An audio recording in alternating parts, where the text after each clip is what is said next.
松树在造型前必须完成定型、定姿及闭牙，只有做好这3步，才能在松树造型中做到有条不紊，拥有更多的制作空间。但所有这些是以松树成活为前提的。松树从种养到完全成活，大约需要1年的时间。又到了松树闭牙的季节，今天着重讲一下松树在什么情况下进行闭牙及闭牙的方法。松树闭牙一般在成活后的第2年，而且生长旺盛的时候进行。闭牙可分春夏秋3个时段，但全年能进行几次闭牙，要依据松树的生长状况。这一盆是去年秋天进行过闭牙，树势恢复不是很好，这个芽头发育短小，生长缓慢，像这种情况就不能对它进行闭牙。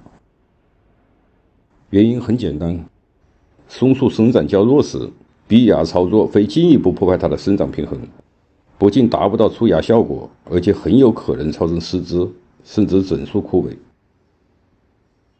松树生长有别于大多数杂木，松树的根干枝是保持在平衡及供需平衡的状态下生长的。这就好比一台天平秤，拿掉一端物体，另一端必须去掉，才能维持平衡状态。松树的生长就好比这台平衡秤，闭牙减去芽头或者枝条，需氧量减少，根系就会减弱吸收能力，甚至开始退化，这样就会使松树处于一个更弱势的生长状况。因此松树闭牙只能在生长旺盛的时候进行。松树闭牙一般有2种方法，一是剪掉芽头闭牙。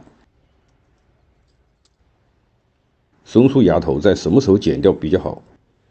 像这样开始膨大就可以剪掉，这个时候芽头聚集的养分比较集中，剪掉后会很快长出2次芽。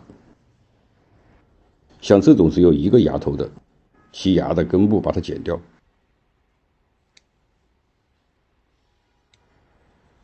剪口周边就会长出2到3个芽头，同时在它的枝干上也会长出不定芽。这种已有多个芽头的，把中间的强势芽头掰掉，或者是剪掉2/3。这里有2种情况需要注意。如果这个车枝的长度和粗度达不到，像这种主干与枝条的比例不协调，强势芽头就不需要剪。另一种枝条当成牺牲枝用的也不要剪。剪芽之前要提前1个星期左右拔掉部分老针，像这种顶部留3到5束，枝条部位按所需出芽留针叶。这样做的好处主要是加强采光，让更多的养分集中在出芽点上。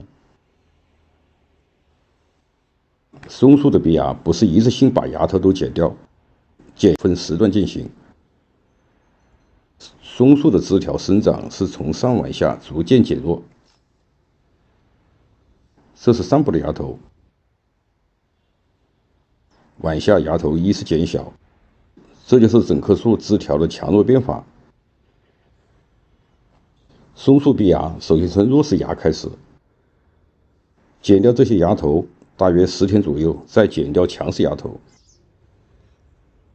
有朋友会问，为何不能同时进行？原因还是松树生长的平衡关系。剪掉弱势芽头，10天左右新芽开始萌发，这个时候剪掉强势芽，松树大部分养分就会集中在萌发的新芽上，这样就会使原本生长弱势的枝条生长出强势芽头，使松树上下枝条的生长强弱差别减小，恢复到一种新的平衡状态。2是剪枝闭芽，这种操作主要是针对枝条比较长的，要在枝条上逼出不定芽，达到缩枝的效果。这种闭芽的方式，像黑松无针叶就很难发出不定芽，一定要留有针叶。这种操作比较简单，但出的不定芽相对于剪芽头比较弱小。在枝条生长比较旺盛的时候，剪枝闭芽的效果是最好的。像这样，按你所需要的长度把它剪短，从这些部位就会长出不定牙来。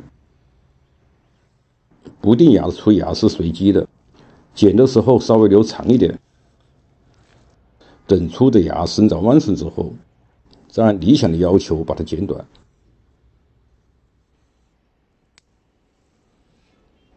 对松树剪枝闭牙与剪牙头的规则是一样的，不能一次性把所有的枝条都剪短，那样就会破坏整棵树的生长平衡。每个枝条至少要留1到2个牙头。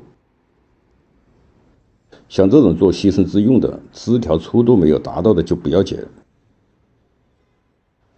松树的生长比较慢，加快它的成型主要靠合理的利用这些牺牲枝。这个枝就是做牺牲枝用的。这个枝的粗度没达到，就忍一忍，不要剪。这种剪枝闭牙的方法在大板松和五针松常用到。这种松的牙头比较多，侧枝也比较短。像这种强势枝要把它剪短。